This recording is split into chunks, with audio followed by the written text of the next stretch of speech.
ఎన్నెన్ని పర్మిషన్లు లేకుండా మీరు ప్లాట్లు వేస్తున్నారు. పర్మిషన్లు లేకుండా ప్లాట్లు వేసి జనానికి అన్ని విధాల మోసం చేసి ప్లాట్లు ఇస్తున్నారు. రేపొద్దున వాళ్ళ పరిస్థితి ఏంటి? నిన్న మన చంద్రబాబు నాయుడు గారు ముఖ్యమంత్రి గారు మరి చెప్పారు కదా, అలా చేస్తే సహించను అని. ఇక్కడ ఇల్లు కట్టే వాటిల్లో ఎక్కడైనా మీరు అప్రూవల్స్ తీసుకున్నారా? మీ నాయకుల చేత ఇప్పుడు ఏపిస్తున్నావా? వాటికి అప్రూవల్స్ ఉన్నాయా? ప్లాన్లు అవన్నీ ఒకసారి చూడండి. ప్రతి ఒక్కరు కూడా ప్లాట్ కొనాలంటే వాళ్ళని మోసం చేయకూడదు. ప్లాట్ కొనుక్కున్న వాళ్ళకి అన్ని అప్రూవల్స్ ఇవ్వాల్సిన బాధ్యత ప్లాట్లు వేసినటువంటి వాళ్ళకు ఉంటది.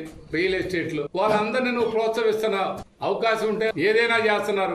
ప్రజల తరపున ప్రజాప్రతినిధిగా, శాసనసభ్యుడిగా మీరు అవన్నీ కూడా దయచేసి వాళ్ళందరికీ అలాంటి మోసపోకూడదు ప్రజలనే దాని మీద ఆఫీసర్స్ కి అందరికి తెలియపరిచి న్యాయం చేయాల్సిన బాధ్యత మీకుందని ఈ సందర్భంగా తెలియపరుచుకుంటూ, వినుకొండ నియోజకవర్గ ప్రజలందరూ కూడా ఎక్కడ తప్పు జరిగిందనేది మీ అందరికి తెలుసు. ఎవరు తప్పులు చేస్తున్నారో మీ అందరికి తెలుసు. ఒక రియల్ ఎస్టేట్ జరగాలంటే, ఒక రియల్ ఎస్టేట్ బాగా నడవాలంటే ఆ నమ్మకం వచ్చినప్పుడే రియల్ ఎస్టేట్ ఇక్కడ అభివృద్ధి, ఇక్కడ అన్ని పనులు జరుగుతాయి. అది ఇక్కడ ఎక్కడా లేదు. ఎవడు లేకపోతే అటు ఇటు చూసి ఎత్తుకొని పోయేదైతే ఎత్తుకొని పోయేవాళ్ళు ఆడ కూడా చేయటమే.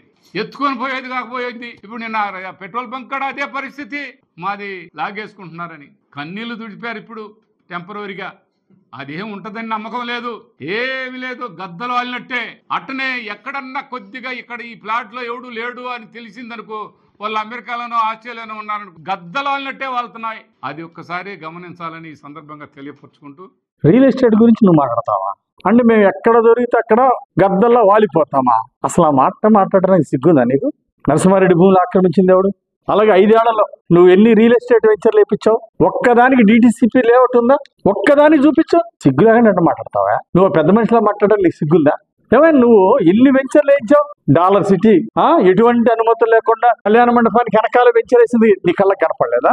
NSP కాలువ కట్న వేసినటువంటి వెంచర్లు, ఈ పార్టీలో ఉన్నటువంటి వాళ్ళు పార్ట్నర్షిప్ తో వేసినవి ఎన్ని వెంచర్లు లేవు? వినుకొండలో 5 ఏళ్లలో వేసినటువంటి ఎన్ని వెంచర్లు లేవు? ప్రభుత్వ భూములు ఆక్రమించినటువంటి దుర్మార్గాలు నువ్వు చేయలేదా? 100 ఎకరాలు అప్పనంగా 4 లక్షలు ఉన్నటువంటి భూమిని 18 లక్షల చొప్పున 18 కోట్లు దోచుకున్నావు. సిగ్గుందా నీకు?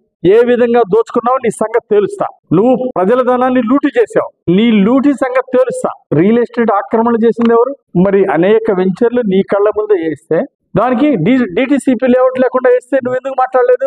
ఇప్పుడేమో DTCP లేఅవుట్ లేకుండా వేస్తున్నారు అంటున్నావు. అర్థం నాకు గెలుపు కాదు, నాకు కావాల్సింది రేపు వినుకొండ పట్టణ అభివృద్ధి నాకు కావాల్సింది. నరసింహారెడ్డి భూములు తర్వాత అక్కడ భూములు కొన్నావు కొండ పక్కన.